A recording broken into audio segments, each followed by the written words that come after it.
Setiap kali kita bicara soal pendidikan, kita masih berkutat di hal-hal yang sama. Gaji guru, fasilitas, kurikulum yang terus berubah. Ya, itu semua memang masalah. Tapi mungkin kita lupa akar daripada masalah itu semua. Buktinya, perkembangan pendidikan sekarang masih terlihat stagnan. Hanya berkutat di masalah yang sama. Semua solusi yang dikerahkan pemerintah tidak menunjukkan hasil yang signifikan. Kali ini kita akan membahas tentang blueprint pendidikan, akar daripada akar masalah itu, dan juga tujuan pendidikan yang sebenarnya. Secara formal, Indonesia tidak kekurangan dengan dokumen-dokumen administratif tentang kebijakan, wacana pendidikan, dan sebagainya. Sekarang kita punya yang namanya PJPI, Peta Jalan Pendidikan Indonesia 2025 sampai 2045. Panduan ini disusun oleh Kemendikbud dan Bappenas yang berisi tentang panduan jangka panjang pendidikan Indonesia. Artinya, secara blueprint kita memang punya. Tapi pada penerapannya, apakah hal itu terlaksana? Pada kenyataannya, apakah blueprint ini terlaksana dengan baik? Apakah setiap kelas dapat menerapkan wacana-wacana yang disediakan? Dan apakah setiap daerah di Indonesia bisa memenuhi wacana-wacana yang sudah direncanakan? Sebelum jauh ke sana, kita sepertinya memang belum lulus pada masalah pemerataan, kesenjangan. Sebelum jauh ke kota dan desa, antara kota kecil dan kota besar saja masih banyak kesenjangannya. Akibatnya, blueprint yang ada yang disediakan oleh pemerintah hanya menjadi dokumen administratif belaka, hanya menjadi sebatas konsep-konsep tertulis belaka, dan hanya menjadi arsip negara. Karena blueprint itu belum menjadi kesadaran kolektif antar semua bagian masyarakat dan bahkan pemerintah itu sendiri. Setiap pergantian jabatan pemerintahan, berganti pula menterinya, berganti pula kurikulumnya, dan bahkan berganti pula istilah-istilahnya. Dan guru dituntut untuk adaptif, untuk cepat berubah mengikuti perubahan yang ada. Namun di sini mungkin kita lupa bahwa guru juga manusia. Bukan gurunya yang tidak mau berubah, bukan guru yang kurang adaptif, tapi arah besar pendidikan itu sendiri belum jelas adanya. Kalau kita ingat dengan bagian ekosistem belajar, metodologi, kurikulum, masuk ke dalam instrumental input, dan ini sangat akan berpengaruh bagaimana proses pembelajaran dilaksanakan. Namun pada kenyataannya, setiap 5 tahun sekali bergantinya menteri, berganti pula istilah-istilahnya. Guru belum sempat membadani, belum sempat memahami, dan belum sempat menguasai instrumental input itu sendiri. Guru dituntut untuk ikut seragam mengikuti aturan pemerintah sebelum guru itu benar-benar memahami kurikulum, metode, dan lain sebagainya. Tidak bisa dinafikan. Memang modul-modul yang disediakan oleh pemerintah, kebijakan-kebijakan, setiap wacana yang disediakan itu memang sangat sulit untuk dipahami karena pemerintah hanya menyediakan sebatas konsep, sebatas wacana, belum sempat pada tahap pengaplikasiannya. Jadi bagaimana memahami, bagaimana menguasai, dipahami saja sulit, apalagi untuk diaplikasikan.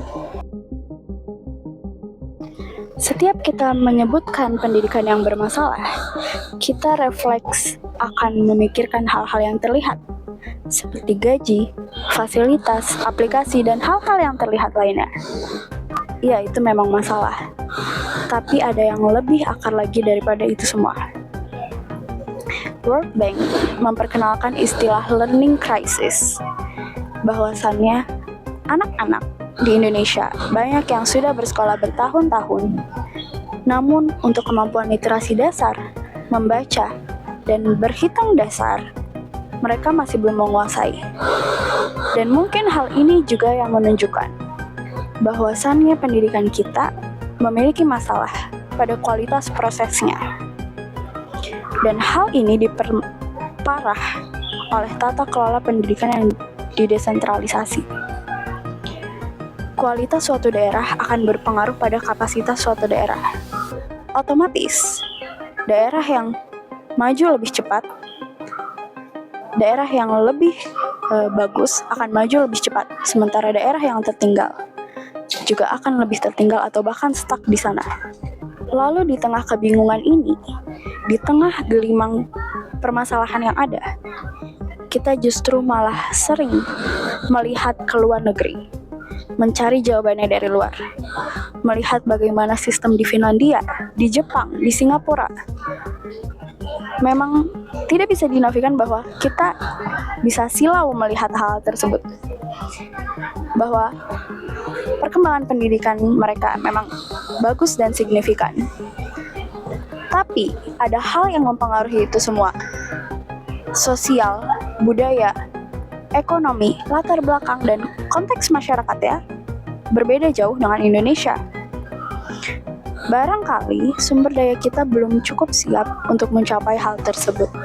Dan bila suatu kebijakan dilandasi oleh contek-menyontek semata, tanpa mempertimbangkan latar belakang, seperti sosial, budaya, dan konteks masyarakatnya, tentu hal ini akan menjadi gap, akan menjadi tidak matang dalam pengaplikasiannya. Karena seharusnya pendidikan itu bersifat kontekstual, melihat bagaimana latar belakang masyarakatnya, sumber dayanya, budayanya, dan konteks masyarakat setempat.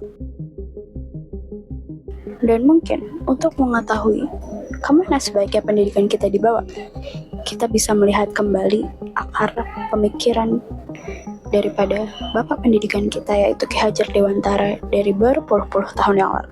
Beliau mengatakan bahwa pendidikan tujuannya adalah untuk memerdekakan manusia, bukan untuk mencapai suatu kuantitas angka-angka belaka. Pada kenyataannya kembali, society kita masih menganggap bahwa pencapaian diukur oleh skor ujian, berapa banyak sitasi, berapa kali publikasi diakses, dan kuantitas-kuantitas lainnya. Menurut Ki Hajar, pendidikan adalah upaya untuk menuntut segala kodrat anak agar ia sebagai manusia dan masyarakat dapat mencapai kebahagiaan dan keselamatan setinggi-tingginya.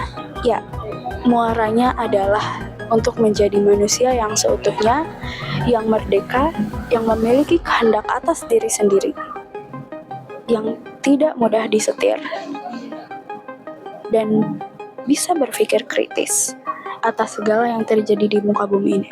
Pendidikan harusnya memerdekakan dan membuat kita menjadi manusia yang utuh. Beliau juga menyatakan bahwa pendidikan berbeda dengan pengajaran. Pendidikan adalah hal-hal yang bersifat memerdekakan secara batinnya, dan pengajaran adalah hal-hal yang memerdekakan secara lahiriah. Pendidikan yang memerdekakan secara batiniah dapat membuat kita menjadi manusia yang tidak mudah disetir, dapat menentukan kehendak diri sendiri, dan dapat menentukan mau dibawa kemana hidup kita. Tentunya menjadi manusia yang merdeka. Maka dari itu, beliau menolak sistem penyeragaman dan pemaksaan dalam proses pendidikan. Bila prinsip-prinsip ini kita jadikan kesadaran yang kolektif, maka mungkin hal ini akan berpengaruh pada bagaimana kebijakan dibuat. Dan kembali lagi, muaranya adalah bagaimana kita dapat menjadi manusia yang seutuhnya lewat proses pendidikan. Jadi kesimpulannya adalah bagaimana kita melihat muara daripada tujuan pendidikan itu sendiri.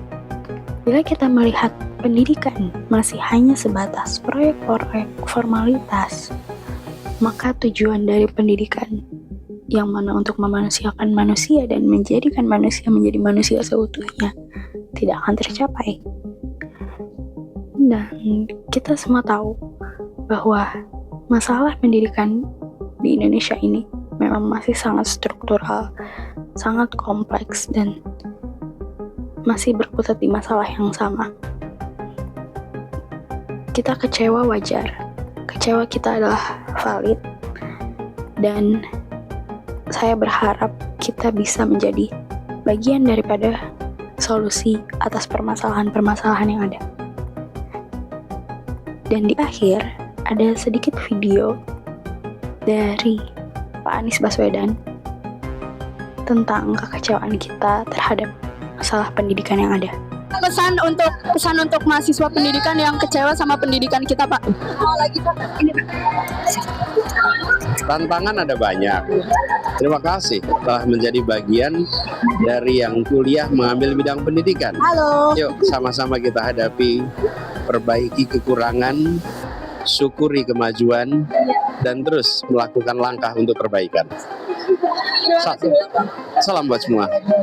Terima kasih banyak, Pak. Saya Ranindi Tianadia. Terima kasih sudah menyimak videonya sampai akhir.